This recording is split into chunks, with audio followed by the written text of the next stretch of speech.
그런 규칙으로 흘러가고 있습니다.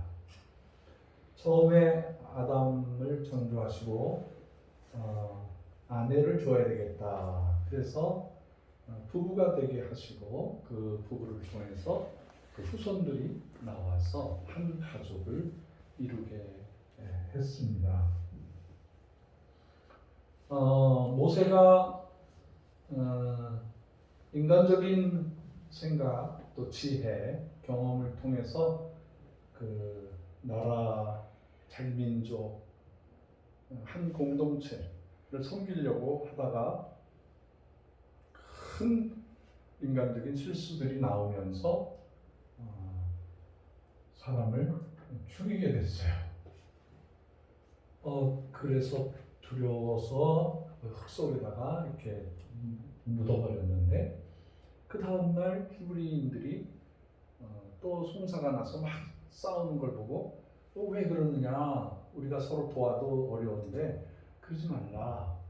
그랬더니 그들이 하는 말이 어제는 이집트 사람을 죽이더니 이제는 히브리 사람을 죽일 거냐? 이렇게 나오는 거예요. 자기는 비밀스럽게 했다고 생각했는데 이게 다 알려진 거예요. 그래서 두렵고 떨려서 자기가 왕자의 신분이었지만 그는 거기에서 도망을 나오게 됩니다. 과거에도 지금도 미래도 인간의 생명이 가장 중요하다고 생각은 했어요. 법적으로 보호받지 못하던 시대도 있고 뭐 여러 가지 억울한 사건이 많아요. 요즘에 한국에서는 그 의과대학을 다니는 아들이 하룻밤 늦게 소식이 안 들어오더니 죽었다. 그런데 머리가 깨지고 아주 부검하는 그 모습이 참으로 처참해서 이게 자살한 건 아닌 것 같고 타살 같은데 어떻게 신중은 잡지 못하고 사람들이 막 지금 그 억울함을 풀어주려고 하는 한 생명에 대해서 아파하는 겁니다. 북한 백성 고통당하고 있죠. 우리 동족이니까 아파하죠. 또 지금 인도의 코로나 때문에 사람들이 막 몇만 명씩 그냥 죽어져 가고 그 코로나에 걸려서 죽은 아내를 어떻게 할 수가 없어서 자기 자전거에다 이렇게 시신을 하고 가다가 쓰러져서 망연하게 남편이 그렇게 있는 사진도 해외 토픽에 나왔습니다. 다 이 가족에 대한 절절함이고 가족에 대한 안타까움입니다. 지금 미얀마에서도 막 그 군부 세력이 나타나서 백성들을 죽이는데 그 가장 큰 고통을 당하는 사람들은 가족이에요. 그렇게 해서 우리가 인간사를 살아가는데 과거, 현재, 미래의 모든 사건 중에 가장 고통을 주는 것이 가족들의 억울함과 죽음과 이런 죽음으로 헤어지게 되는 이런 사건들입니다. 우리가 살아가는데 한 가정이라는 것은 굉장히 중요하죠. 굉장히 중요한 의미를 가지고 있습니다.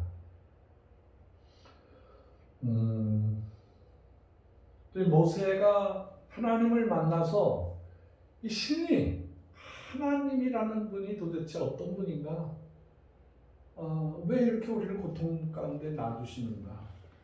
그래서 하나님을 만나자 제일 첫 마디가 당신 누구십니까?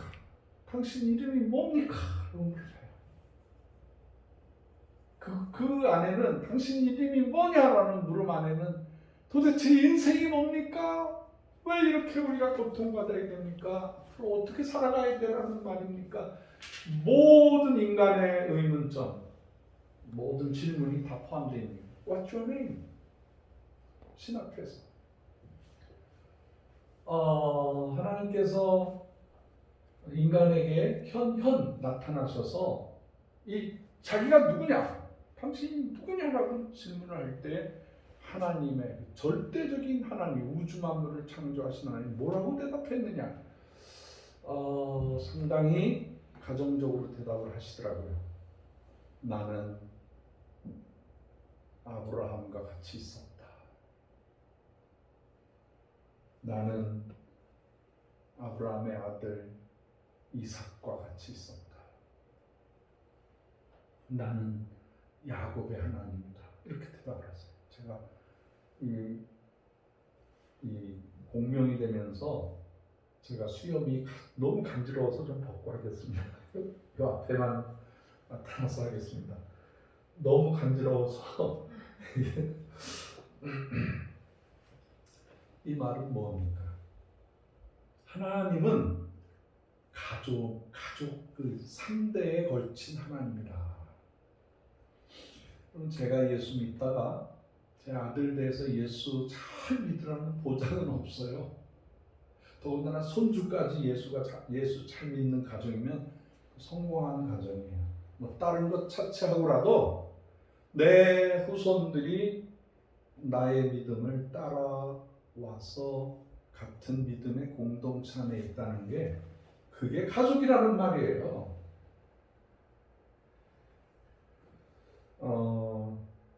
모세의 그 질문에 여러 가지 의미를 가진 하나님의 대답이 있었지만 모세는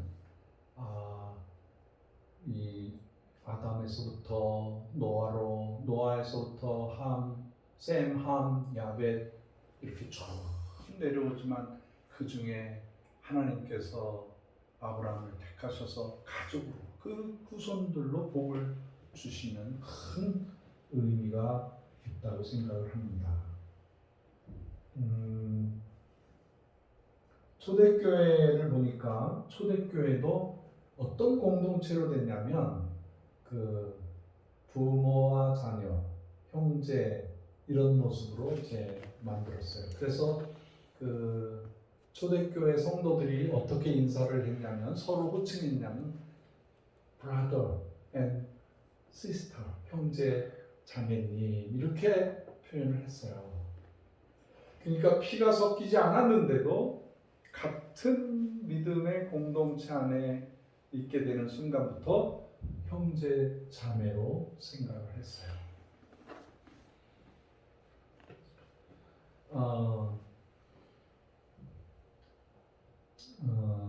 제가 이제 어렸을 적에 아버지가 돈을 잘 버시고 뭐 그랬으면 좋았을 텐데 아버지가 좀 실수도 하시고 뭐 의사라고는 하지만은 뭐 실패해가지고 재정적으로 굉장히 어려움 당했어요. 그래서 우리 식구들이 막 뿔뿔이 흩어지게 되고 이사도 많이 했어요. 제가 어린 시절에 가만히 카운트를 해보니까 22살 때까지 이사를 몇 번 했는가 조사해보니까 22번 했어.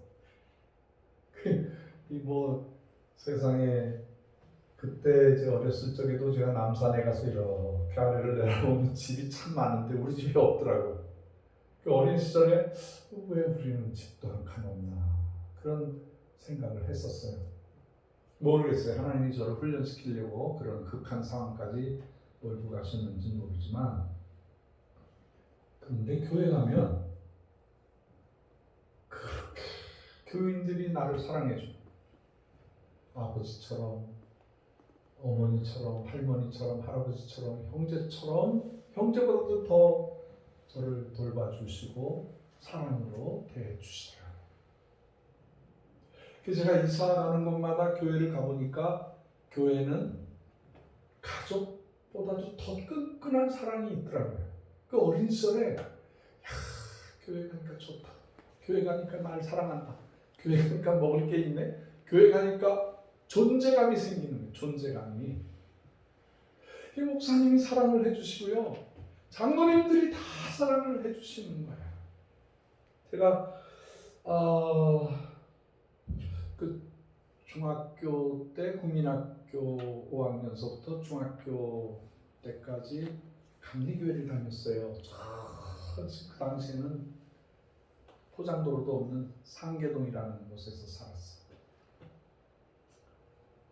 그런데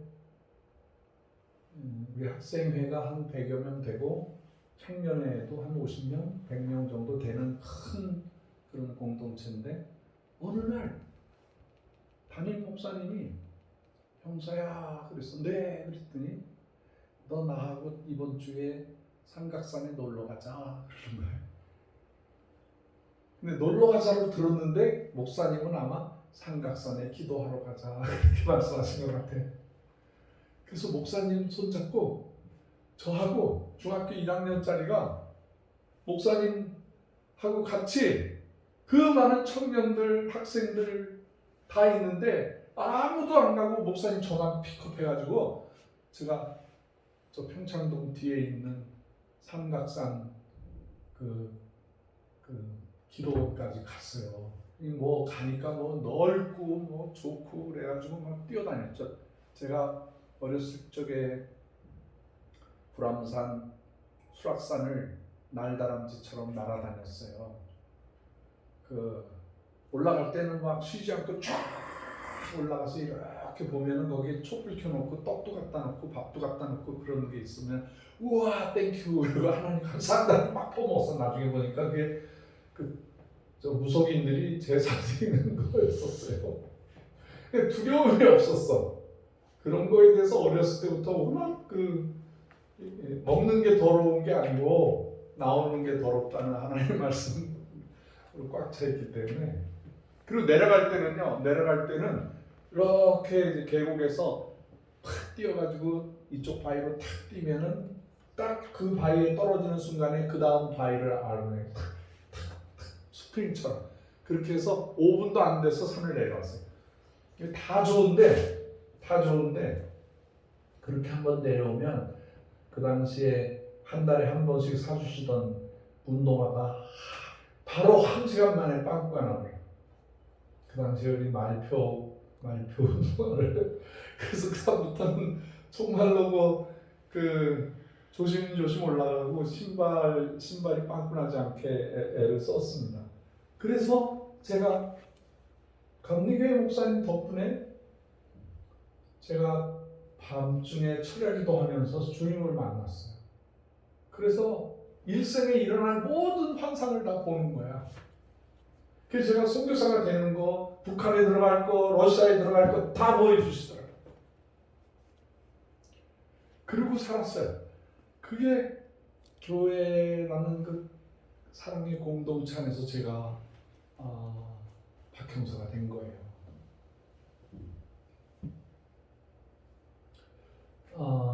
또 어머니에 대한 추억이 있어요. 어머니가 이제 저에게 어떤 의미를 주셨냐면 그 당시 제가 이제 상계동에서 이사를 나와서 저기 그 연희동에 살았어요.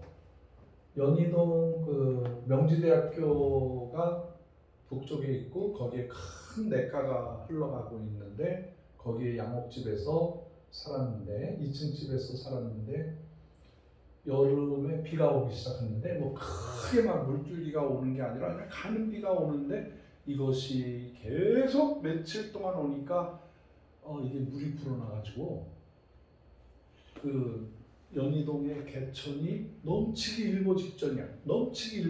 그러니까 동네 노인들이 걱정스러워서 이렇게 그 강물을 쳐다보는 거예요. 근데 그것이 급류예요. 저 북한산에서 내려오는 물이라서 아주 거기 들어갔다가는 막 휩쓸려 나갈 정도로 감히 거기다가 손을 대지 못할 정도로 급류가 나가는데 이렇게 자세히 보니까 거기에 하얗고 뚱뚱 부른 시신들이 거기 떠내려가는 거야.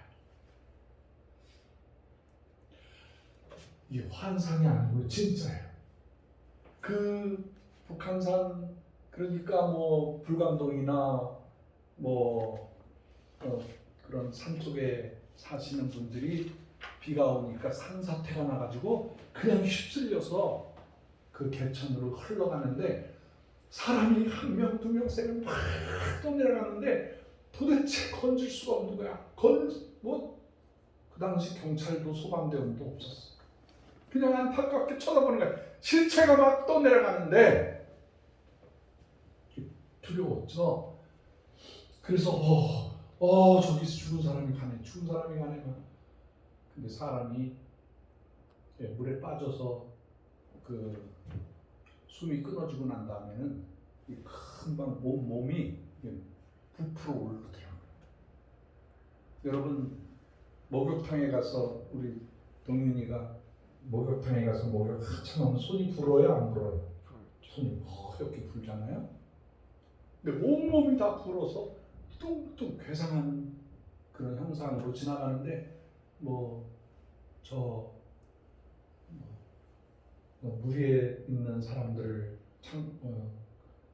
줄을 던져서 구워 나르는 찬송가도 있는데 나는 못하더라고. 너무 무섭더라고요. 막 신들이 수십 그루가 내려가는 거예요. 그래서 이렇게 엄마한테 얘기해야겠다고 엄마한테 가니까 엄마가 이렇게 방바닥에다가 이제 담요 깔고 이렇게 엎드리셔서 노래를 부르는데 그 합동 찬송가를 부르시는 거예요. 그래서 엄마 저기 죽은 사람들이 막 떠내려가. 그랬더니 이렇게 알았다는 듯 계속 찬송가만 부르시는 거예요. 근데 제가 그 당시만 해도 합동 찬송가 가사가 너무 옛날 말들이라서 조금 우습기는 했었어요. 그런데도 의미는 컸죠. 천국에 누가 가냐, 니캉, 네캉, 니냐, 내냐, 그러잖아요. 그 합동 찬송가 보면은 그 날래게 뛰어나가 그런 말 있잖아요. 그 한경도 사투리거든요. 그 가사가 옛날 100년 전에 사용하던 말들을 그대로 이제 써서 근데 어머니가 그 찬송가를 부르고 있는 거야. 근데 나는 공포스럽고 무섭고 죽음이 막 떠내려가는 그 순간에 어머니가 찬송을 부르는 순간 눈물이 피 나더라고요. 나는 이렇게 불안한데 엄마는 찬송을 부르고 이 어려운 시기를 평안하게 지내시는구나. 어머니도 힘들 텐데 어떻게 찬송을 부르고 있나. 그래서 제가 그때 14살, 15살 그때 어떤 생각을 했냐면 결혼을 하면 아이들 이름을 박찬 어쩌고 박찬 뭘로 나간대요. 그래서 중학생 머리로 나는 그러면 찬양이 둘째 주시면 찬송이, 셋째도 주시면 찬미라고 해야 되겠다. 그렇게 결정했어요. 결혼이 뭔지도 모르면서. 그리고 어머니의 유산이에요. 신앙의 유산. 어떠한 환난과 어려운 일이 있어도 하나님 앞에 찬송 부르는 어머니 모습이 제 평생의 모토가 되거든요. 난 성교지 가서도 안 들어. 사람들이 그래요. 망한 러시아에 들어가니까 막 들어가지 말라고 그러고 들어가지 마세요 그러는데 나는 두려워하지 않아요. 사망의 음침한 골짜기로 다닐지라도 내가 해를 두려워하지 아니하는 것은 주께서 나와 함께 하십니다. 그 어렸을 때부터 그게 있었어요. 군생활을 가서 어느 자리에 가도 나는 숲속에 산속에 거기서 야간 사격을 하거나 어려운 임무를 띄고 할 때 난 두려워하지 않아요. 내가 눈을 들어 산을 보니 나의 도움이 어디서 올고 천지를 지으신 여호와에게서로다. 그 충만한 하나님의 말씀이 가득 차 있었어요. 두려운 거 없어요. 누구도 두려워하지 않았어요. 어떤 자리도 두렵지 않았어요. 북한에 들어갈 때 사람들이 들어가지 말라, 하지 말라 그러는데도 난 두려워하지 않았어요. 그 두려움보다도 더 큰 생각은 하나님 나와 함께합니다. 이런 저에게 특별 의식이 있었습니다. 선민 의식. 교만한 건 아니에요. 내가 약하고 부족해도 나와 함께 하시는 능력의 하나님이 함께 하신다는 그 의식이 있었어요. 그것이 바로 교회에서 또 부모님을 통해서 주셨어요. 그래서 제가 결혼해서 집사람한테 진짜 그랬어요. 여보, 내가 14살 때 아이들 이름을 지었는데 큰아이가 나오면은 찬양이고 둘째 주시면 딸이든 아들이든 찬송이고 세 번째는 찬미야. 어때? 그랬더니 나 왜? 나쁘지 않대요. 그래서 진짜로 그렇게 쳤어요. 제가 14살 때 받은 어머니의 할머니의 믿음이 아이들에게 넘겨준 거예요. 그래서 저는 아이들한테 뭐 큰 유산을 넘겨줄 만한 뭐 그런 거 없어요. 그 이름에 벌써 포함되어 있는 거야. 너는 하나님을 찬양하라, 찬송하라, 찬미하라.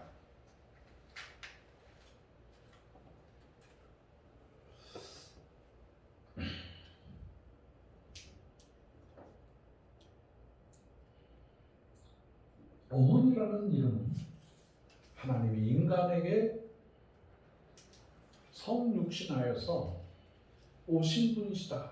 저는 그렇게 보는 거예요. 뭐 어머니가 장점도 있고 단점도 있고 여러 가지 어머니의 의미가 있죠. 뭐 좋은 어머니, 뭐 나쁜 어머니, 뭐 여러 가지 의미가 있지만 저에게는 어머니라는 의미는 신이 하나님께서 친히 인간 몸을 가지시고 땅에 오셔서 나를 낳아주신. 그래서 예수님께서 이 땅에 인카네이션 하신 성탄절의 의미, 그 의미가 이제 인간의 몸으로 오신 하나님, 첫 번째고요. 가장 중요한 사건이고요.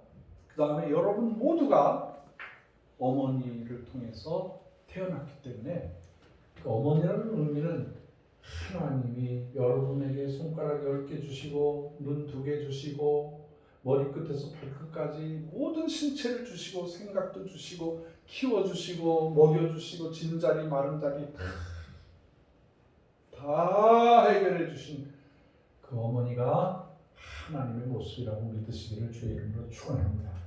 그렇기 때문에 우리가 부모에게 잘해야 된다. 부모에게 효를 해야 된다는 거예요. 구약 성경의 모든 말씀 중에 가장 중요한 것이 두 가지예요. 하나님은 거룩하시니까 너희도 거룩한데 이 거룩이 뭐냐? 첫 번째가 너의 부모를 잘 섬기라는 거예요. 그리고 주의를 잘 지키라는 거예요. 이 두 가지더라고요. 그래서 제가 놀랐어요. 뭐 굉장한 의미가 있는 것이 뭐 하나님의 명령인 줄 알았더니 부모에게 잘해. 그게 10개 계명 중에 인간을 향해서 첫 번째. 첫 번째 계명이 내 부모를 공경하라는 거예요. 이렇게 하면 그게 거룩해진다는 거예요. 그게 장수한다는 거예요. 부모를 잘 모셔드리면 그것을 통해서 하나님의 거룩함이 인정된다는 거예요.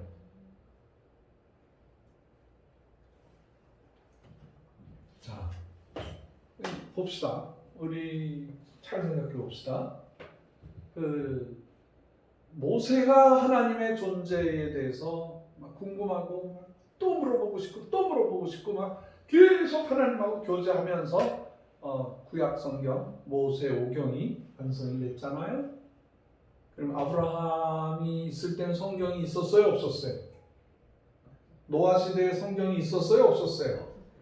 없었어요. 그런데 모세가 하나님을 만나서 질문하고 또 질문하고 하면서 하나님이 주시는 계시들을 기록을 하는 거예요. 그래서 창세기, 출애굽기, 레위기, 민수기, 신명기 이 5가지 이 성경을 모세가 기록했다. 학자들은 모세가 기록한 것을 그 제자들이 받아서 또 썼다. 그런 장면이 있어요. 모세 혼자서 쓴 것도 있고 또 모세가 쓰다가 제자들이 쓴 것도 있어요. 그래서 통 털어서 모세가 5개의 성경을 기록을 했다. 욥기 사건도 아브라함 이전의 사건이었어요. 네, 굉장히 오래된 사건이에요. 많은 성경을 그 당시에 그 세계와 우주와 그 하나님께서 성령을 통해서 인사이트 해준 거거든요. 그거를 모세가 기록을 한 거예요. 그러니까 성경의 역사는 더 오래됐지만 책으로 나온 거는 모세가 했다는 거예요. 자, 그럼 예수님 제자들도 궁금한 거예요. 그래서 예수님 제자도 하나님을 알고 싶은데 예수님과 다니면 그것이 하나님의 사건들이 막 일어나는데 그래도 궁금한 게 있었어요. 도대체 하나님이 누구예요? 그 질문을 해요. 그 질문이 뭐냐면 제자들이 아주 지혜로운 사람들이었나 봐요. 랍비여, 예수님이여, 선생님, 우리가 하나님께 어떻게 기도해야 돼요? 그 말을 질문을 해요. 이거 아무 질문이 쉬운 게 아니에요. 굉장히 생각하고 도마하고 여러 제자들이 생각을 하다가 이제 너무 궁금하니까 예수님 어떻게 기도해요? 그러니까 하나님 앞에 기도를 해야 되는데 어떻게 기도해요? 라고 질문을 딱 하니까 예수님이 생각도 하지 아니하시고 너희는 이렇게 기도하라 그리고 기도하는 법을 가르쳐 주는데 거기에 하나님이 거기 나오는 거예요. 자, 다 같이 외워봅시다. 시작. 하늘에 계신 우리 아저씨, 아줌마, 할머니, 아버지.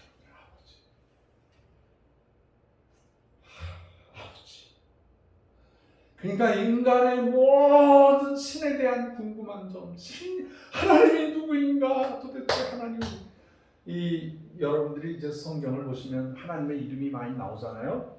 여호와라고 나오는 것이 그게 무슨 뜻이냐면 원래의 뜻이 뭐냐면 우리는 그 여호와가 이스라엘 백성들이 하나님을 부를 때 쓰는 말인가? 아니에요. 그거는 하나님의 이름이 너무 거룩하니까 부를 수가 없어서 괄호하고 넘어간다. 그게 여호와예요. 응? 이해하셨어요? 하나님의 이름이 워낙 거룩하시니까 인간이 부를 수가 없다. 그래가지고 하나님 이름이 나오면 붓을 다시 하고 목욕을 다시 하고 서기관들이 거의 그냥 괄호하고 넘어가는 이렇게 하나님이라는 뜻 의미 단어에는 여호와 또 야훼 이런 식으로 쓴 거예요. 그게 하나님의 절대적인 이름이 아니에요. 그냥 이 하나님의 개념이에요. 그렇게 어려웠어요. 이스라엘 사람들이 히브리 백성들이 하나님의 이름을 몰랐어요. 그 모르는 하나님에 대해서 이렇게 그냥 여기는 하나님이라는 뜻이야. 이거 하나님의 거룩한 이름이야. 감히 인간은 쓸 수가 없어. 비워놨던 그 장면이 그 여호와라는 단어로 야훼라는 단어로 나타나 있었는데 예수님께서 그 순간적으로 하늘에 계신 우리 아버지라고 해주시는. 그러니까 바로 예수 그리스도 안에서 거듭나고 죄 용서함 받고 새 사람이 된 사람들은 하나님을 바로 아버지라고 부를 수 있게 되는 거예요. 할렐루야. 이것이 기독교는 가족 단위예요. 큰 가족이 되는 거예요. 자, 그러니까 초대교회가 형제 자매님이라고 부를 수 있는 게 의미가 되는 거잖아요. 나도 하나님을 아버지라고 부르고 당신도 하나님을 아버지라고 그러니까 형제야 아니요. 형제 자매가 되는 거예요. 그래서 완전히 새로운 가족이 되는 거예요. 천국의 가족이 되는 거예요. 이 얼마나 은혜로운 건지 몰라요. 그래서 이 성경의 원리가 부모를 잘 모셔라 이 말이에요. 하나님은 우주에 계시고 무소부재하시고 이 세상에 모든 것을 할 수 있고 모든 것을 근본 되시는 분이신데 인간적으로 육체적으로 우리를 태어나게 해주시는 분이 하나님의 권위를 갖게 해주시는 거예요. 그래서 성경에는 부모를 공경하라 그러셔요. 그러니까 하나님과 부모님은 사실은 동격이라고 보셔도 돼요. 근데 요즘에 뭐 그렇게 되나요? 부모가 정말 그 거룩한 모습의 그 완벽한 인간으로 나타나나요? 그렇지 않죠.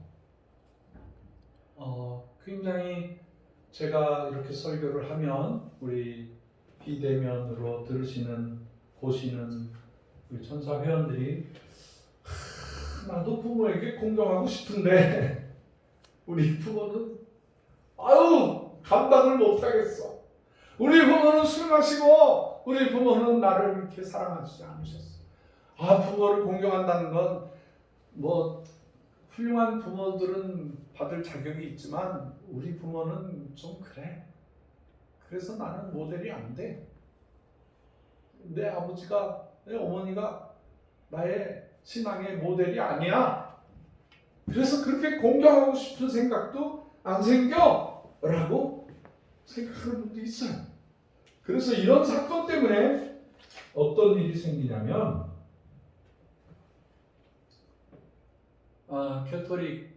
캐토릭에서는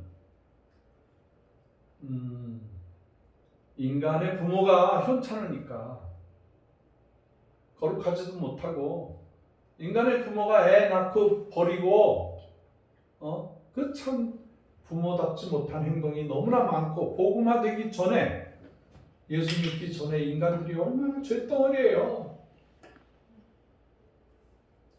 그래서 그러면 우리가 대신 아버지가 되면 좋겠다. 마리아를 어머니라고 그러고 신부들이 우리가 아버지가 되면 어떻겠냐. 그렇게 해가지고 캐토릭에서는요, 그 father, 아버지 그렇게 불러요. 신부님한테. 이해는 돼. 그런데 성경의 아버지는 누구죠? 하나님 아버지예요. 그러니까 그 속으면 안 돼요. 절대로 속으면 안 돼요. 그리고 육신의 어머니, 캐톨릭에서의 어머니 역할은 마리아가 이제 차지하고 있더라고요. 그래서 예수님께로 가기 힘들 때 슬그머니 예수님한테 말하기 힘든 거는 마리아에게 얘기하면 그 옛날에 물이 변하여서 포도주가 된다. 그때 마리아가 얘기를 하니까 예수님이 듣고 그러셨으니까 마리아도 좀 숭배하자. 그런 식으로 해서 약간 결이 나갔어.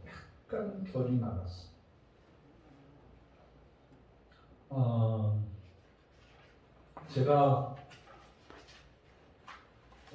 어렸을 적에 그 친할아버지에 대한 얘기를 들었는데 친할아버지가 독특하신 분이었었어요.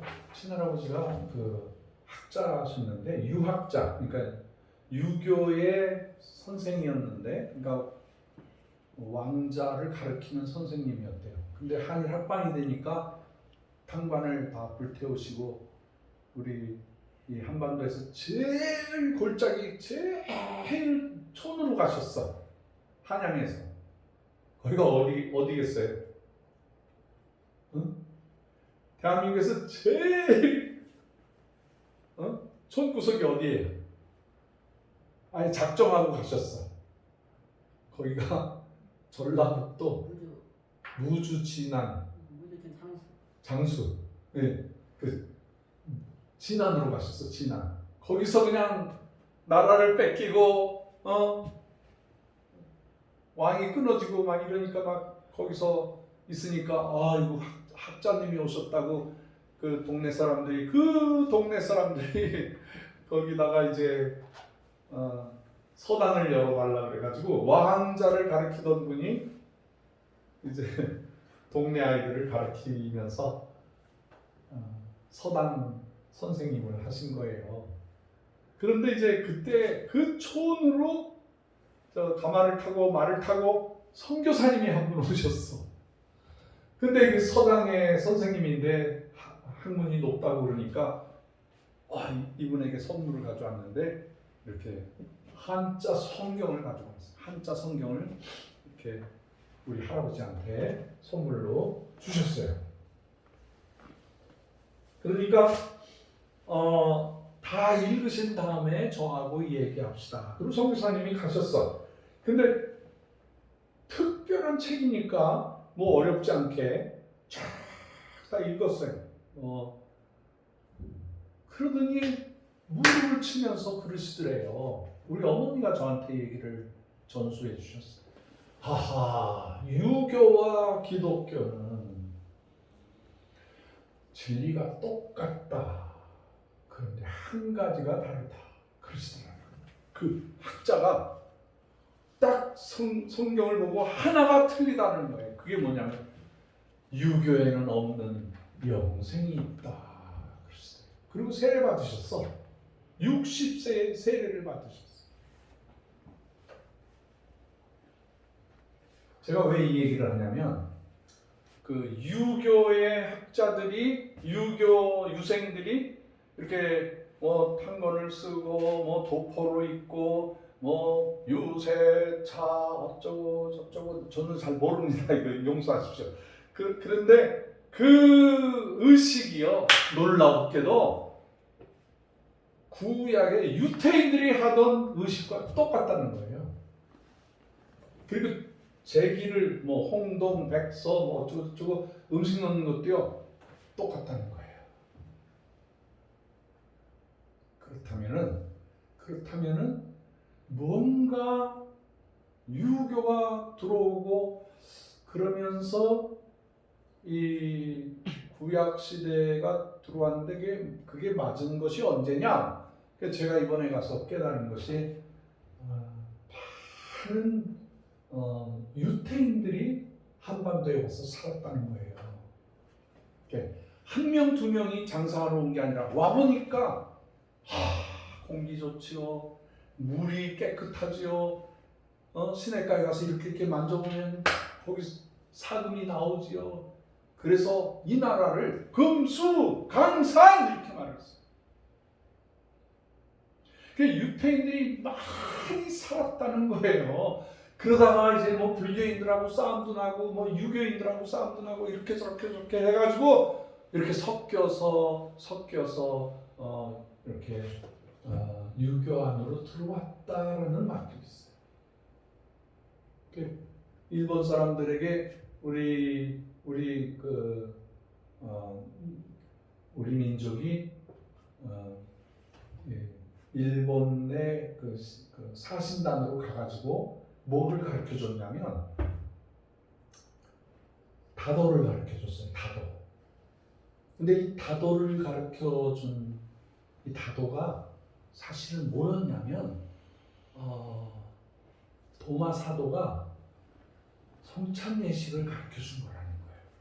그래서 아주 무릎을 딱 꿇고 성찬예식 하는 것처럼 그렇게 다도할 때 먼저 전병 떡 하나를 드리고 떡을 먹고 그 다음에 이렇게 차를 마시게 했는데 그게 이제 처음에는 포도주나 뭐 그런 술로 했겠죠.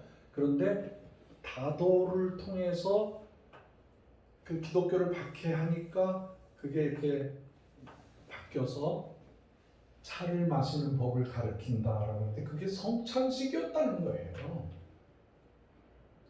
성찬식 할 때는 믿음을 고백하고 하나님을 위해서 살겠다는 철저한 기독교 공동체 가족이 형성이 돼서 거기에서 하는 의식이 바로 그 성찬예식이었다는 거예요. 그래서 여러분들이 혹시 일본에 가서 다도 문화에 가서 보면 그 철저한 것이 비밀스러운 성찬예식을 거행하는 의식이라는 거예요. 자, 우리나라 유교의 모든 의식이 기독교하고 합쳐지면서 우리도 모르는 사이에 기독교가 그 안에 들어가 있는 거예요. 많은 사건들 중에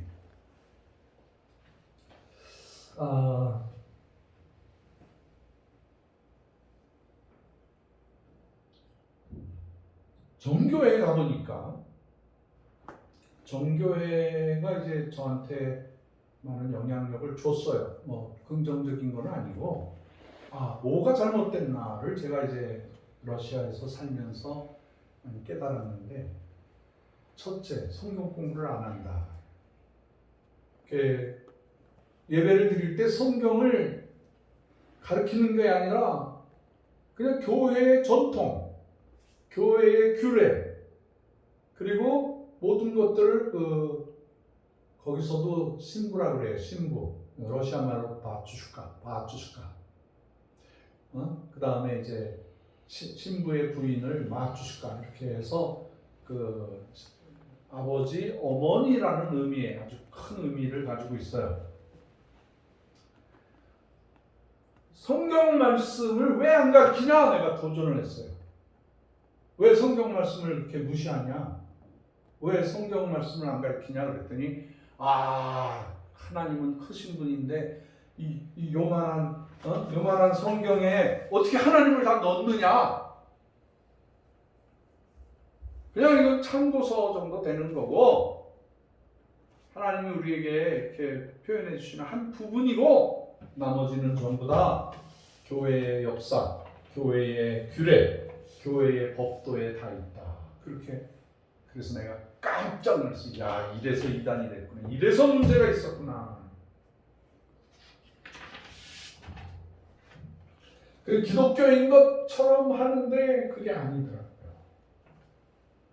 여러분, 우리 신구약 성경이 1.1획도 빼거나 더하지 않고 그것이 완전히 하나님의 말씀이라고 믿으시면 아멘 하십시오. 이게 기독교, 우리 개신교의 생명입니다. 5가지의 신조가 있어요. 5가지 신조. 이게 정말 중요해요. 솔라 스크립처, 솔라 피데, 솔라 크리스토스, 솔라 그라티아, 솔라 데오 글로리아. 이 5가지 중요한 신조가 있는 거예요. 이게 프로테스탄트의 가장 중요한 신조예요. 이게 바로 뭐냐면은 오직 말씀, 성경 말씀이에요. 우리 개신교, 우리가 하나님 앞으로 바로 가는 우리 프로테스탄트의 가장 중요한 것은 생명의 말씀을 그대로 믿는다. 둘째, 솔라 피데, 믿음으로. 구원은 믿음으로 말미암아 된다. 인간은 자기의 선행이나 착함이나 그 어떠한 그걸로 되는 것이 아니고 자기의 의로 되는 것이 아니라 오직 믿음으로 하나님 앞에 설 수 있다. 오직 예수 그리스도, 오직 그것이 은혜다. 은혜. 오직 하나님의 영광을 위해서 우리는 존재한다. 이렇게 해서 하나님의 말씀이 바로 거룩하게 세워진 것이 우리 개신교, 우리 프로테스탄트예요. 그러니까 성경을 적당히 믿는 게 아니라, 성경을 하나님의 한 조그만 부분이라고 생각하는 것이 아니라, 성경의 구약과 신약 1.1획도 틀림이 없이 우리에게 주신 하나님의 능력이시라는 것을 믿는 거예요. 예.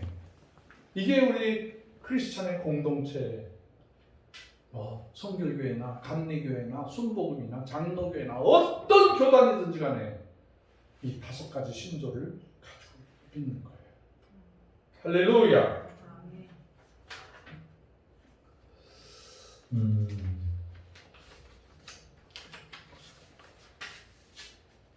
자, 가정의 달입니다. 가정의 달. 우리는 하나님을 아버지로 삼고 그분 밑에서 자라가는 형제 자매입니다. 그리고 또 성경은 세월이 지나서 부모님들이 연로하시게 되면 그거를 가볍게 여기는 것이 아니라 성경은 영광된 일이라고 말하고 있습니다. 잠언 16장 31절에 보면 백발은 영화의 면류관이라 의로운 길에서 얻느니라 그랬어요. 그래서 하얀 머리카락은 영화로운 면류관이다. 아무에게나 주어지는 게 아니라는 거예요. 의로운 길을 걸어온 사람들이 얻는 백발이라는 거예요. 그래서 우리 백예영 전도사님 머리 하얀 거요. 그냥 내두세요. 저도요. 이거 저도 한 번도 염색을 안 해요. 주신 대로 받는다. 그러고 우리 집사람은요 살짝 이렇게 갈색으로 내가 안 했으면 좋겠는데 뭐 본인이 하고 싶어 하는 거죠. 그건 뭐라 그러겠어요. 그러나 성경은 이 하얀 머리카락이 이게 의로운 길을 걸어온 자에 하나님이 주시는 면류관이라는 거예요. 착하고 진실한 종아 네가 수고했구나. 내 나라에 오너라. 내가 너에게 면류관을 주노라. 그게 하얀 머리카락이래요. 네? 강 목사님도 뭐 안 해도 괜찮아. 해도 되고 안 해도 괜찮아. 그게 뭐 상징적인 거니까. 네, 머리가 하얗더라도 두려워하지 말고 부끄러워하지 말라는 거예요. 하나님이 주신 노년의 훌륭한 선물이라는 거예요. 노인을 경시하지 말라는 뜻이야. 그 속에 있는 말은 머리가 허옇다고 늙으니 다 뭐 이렇게 그렇게 폄하하지 말고 이렇게 이렇게 늙고 주름이 생기고 그런 사람들을 높여드리라는 그 속뜻이 있는 거예요. 뭐 머리카락을 뭐 빨갛게 하든 노랗게 하든 그게 문제가 아니고, 그래서 늙는 것이 아니라 인생이 익어간다는 말도 우리나라 사람들은 하고 있습니다.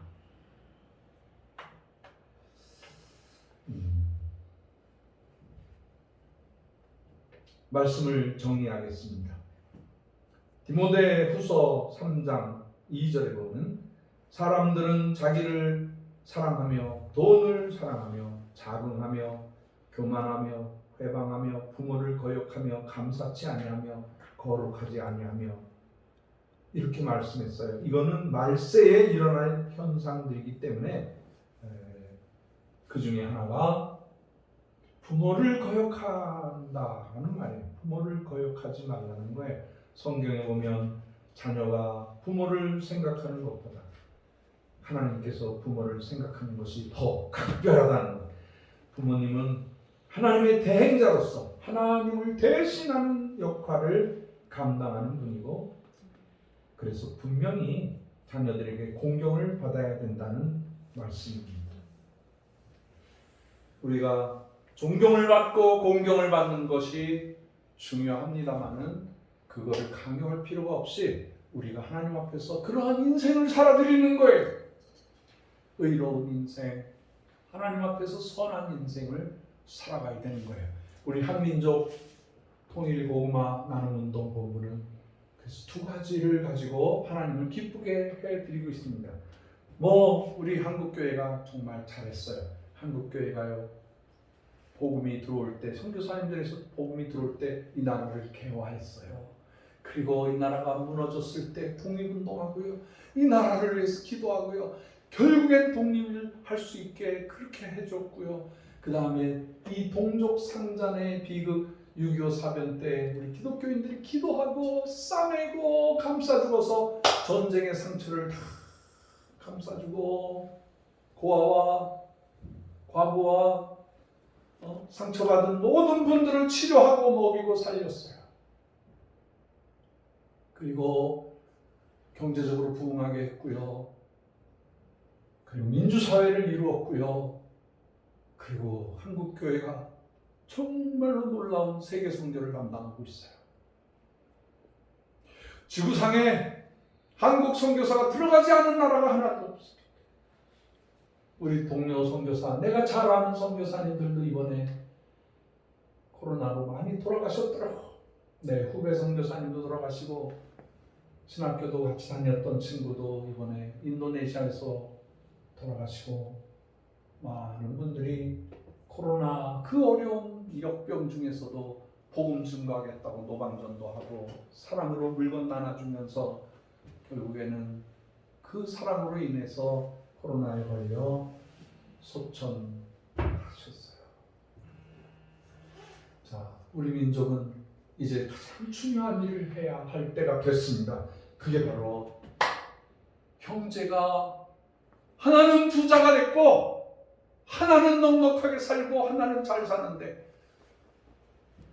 동생 하나가 깡패처럼 세상의 깡패처럼 마약 중독자처럼 귀신에 붙들려서 막 벌벌거리고 막 폭력을 행사하고 악한 짓을 하는 동생이 하나 있어요. 장애자예요. 아주 악한 장애에 걸려 있는 동생이 있어요. 그 부모가 어떻게 하겠어요? 부모가 누구에게 부탁을 하겠어요? 누구에게 호소를 하겠어요? 장애에 걸리고 병들고 심약하고 자기 스스로 문제를 해결하지 못하는 이 아들에게 유언을 하겠어요? 아니면은 똑똑하고 부자가 되고 잘 사는 아들에게 동생을 맡기겠느냐 이 말이에요. 응? 우리 민족이 분단이 돼서 이렇게 북쪽은 정말 무서운 장애를 앓고 정신장애, 육체장애, 가난하고 정말 가난해. 제가 이제 원산에 가서 원산의 호텔에 들어갔어요. 좋은 호텔이에요. 보니까 이제 그 원산의 바닷가가 바로 있는 곳에 아주 잘 지었는데 뭐 시설은 오래돼서 많이 돼 있지만은 엘리베이터 한번 타는데도 시간이 꽤 걸리고 아주 애썼는데 건물이 다 부서져 있는 그런 데인데 이제 저녁이 돼서 목욕을 하려고 더운 물은 언제 나와요? 그랬더니 기다리세요. 딱 1시간 하겠습니다. 그래서 이제 그 시간을 기다렸다가 바가지 준비하고 이 바켓츠 이렇게 준비하고 받아야 된다는데 드디어 약속한 시간에 확 물이 나오는데 뜨거운 물이 나오는데 못 받겠어. 뜨거운 물이 나오는데 도저히 못 받겠다는 거예요. 왜 그러냐면 녹이 쓸어가지고 그냥 시뻘건 물이 나오는 거야. 그거 했다가는 뭐 완전히 녹 속에 들어갔다 나오는 거나 마찬가지인데 그게 그리고 딱 끊어지더라고. 야, 더운 물 하나 그리고 금방 전기 꺼지고 밤이 깜깜한. 다음날 아침에 나가서 이렇게 원산에 아이들 여기다가 보이스카우트 같은 거 해놓고 이렇게 아이들이 지나가는데 보니까 아이들이 막 버짐이 생기고 막 콧물 흐르고 여자아이나 남자아이나 얼마나 남루하고 사진을 찍으려다 못 찍었어. 너무 비참했어.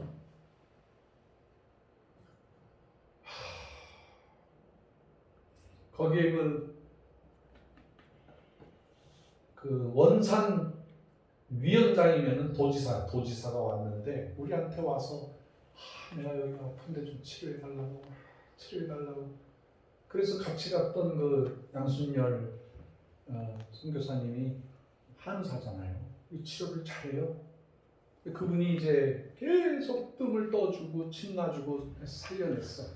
손도 올라가고 뭐 너무 깨끗하고 좋다고. 근데 이제 저랑 같이 식사하는데 어떤 분이 자기가 고구마를 잘 농사를 짓는다고 그래서 그러면 나같이 일을 합시다 그래서. 근데 그분의 얼굴이 이렇게 생긴 거야. 그래서 이제 정성스럽게 원산의 아주 유명한 식당에서 생선들을 시키고 원산에서 송이버섯 같은 것도 이렇게 팔더라고요. 그래서 송이버섯 뭐 이것저것 막 시켜서 거기 같이 간 우리 북한의 형제자매들 밥 먹으라고 많이 시켜서 먹으라고 제 바로 옆에 있던 그 고구마 연구원 그분이 막 허겁지겁 밥을 먹는데 하얀 쌀밥. 제가 사는 거니까 그렇게 뭐 몇십 명 먹여도요 $50도 안 들었어. 근데 그분이 너무 힘들어해서 왜 이렇게 아프세요? 그랬더니 제가 폐암에 걸린 거야. 결핵에 걸려서 폐암에 걸려서. 그 다음에 갔더니 그분 돌아가셨더라고. 거의 다 폐병에 걸린, 거의 다 영양실조에, 거의 다 그나마 보면은 막 뱃속에 회충이 수백 마리가 막 가득 차 있고, 아무리 먹어도 회충이 다 먹어버려. 막 길거리에다가 농사 짓는데 막 침을 뱉는데 이따만한 그냥 막 결핵군들이 툭툭 튀어나와. 어우, 나 참. 그러다 병들어서 가난해서 살고 있는 우리 형제들을 보면서 참 많이 눈물이 나더라고요. 같은 형제인데, 같은 동족인데 똑같은 한국말, 조선말을 하고 똑같은 문화를 가지고 있는데 그 마귀 사탄한테 걸려가지고 그 저주받은 삶을 살더라고요. 그래서 우리 한민족 고구마 나눔 운동 본부는요, 첫째가 북한 백성들 구원하는 거예요.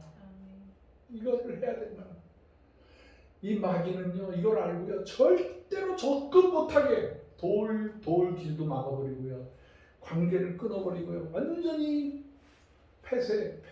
옛날에 대원군이 쇄국 정책을 해서 우리나라가 흥했어요, 망했어요? 망했죠. 100년이 지난 다음에도 똑같은 쇄국 정책을 하고 있는 거예요. 어떻게 해서든지 방법을 이용해서 그 문을 열고 그 백성들에게 가서 그 백성 입에다가 먹을 걸 넣어주고 사랑한다고 말해주고 통일합시다. 통일할 때까지 견뎌내십시오. 통일할 때까지 견뎌내십시오. 살아남으십시오. 그렇게 하는 기관이 우리 한국원이에요. 한국원은 바로 그런 일을 하는 거예요. 이 말씀을 보는 우리 귀한 천사 회원들, 길은 있어요. 북한 백성들 살리고 구원하는 길이 있어요. 그게 고구마 운동이에요. 이걸 통해서 북한을 열 수가 있는 거예요. 이걸 통해서 인류를 먹여 살릴 수 있는 거예요. 우리 한민족 고구마 나눔 운동은 한민족, 하나님의 민족, 하나님의 가족을 만들고 이 생명의 양식, 만나되는 양식을 통해서 나누어주고 또 나눠주고 또 나눠주고 또 나눠주고, 이번 5월 달에 계속 요청이 와요. 고구마 심어주세요. 고구마 심어주세요. 그럼 심어드릴게요. 제가 이 얘기를 한 다음에 그 다음에 슬그머니 그래. 이걸로 북한 도울 거예요. 이걸로 선교사님들, 땅끝에 선교사님들 지원할 거예요. 도와주세요. 그렇게 하실래요? 그걸 왜 못해요? 저도 할게요. 이번에 그래서 태안 했지요. 아산 했지요. 경기 북지방 했지요. 지금 몸이 그냥 제정신이 아니야. 우리 같이 갔던 천사님들 얼마나 힘드세요. 그리고 이번에 또 청주에서 또 요청이 왔어요. 청주에서 요청이 왔죠.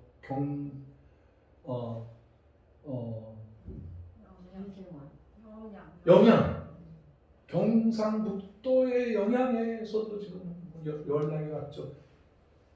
경상남도에서도 지금 연락이 왔죠. 그 날짜를 계속 조정하고 있어요. 조정하고 어떻게든지 5월까지는 남한에서 심어야 돼요. 북한은 너무 추워서 6월 달에 해야 돼요. 6월 달에도 막 사풍이 불어. 얼마나 추운지 몰라.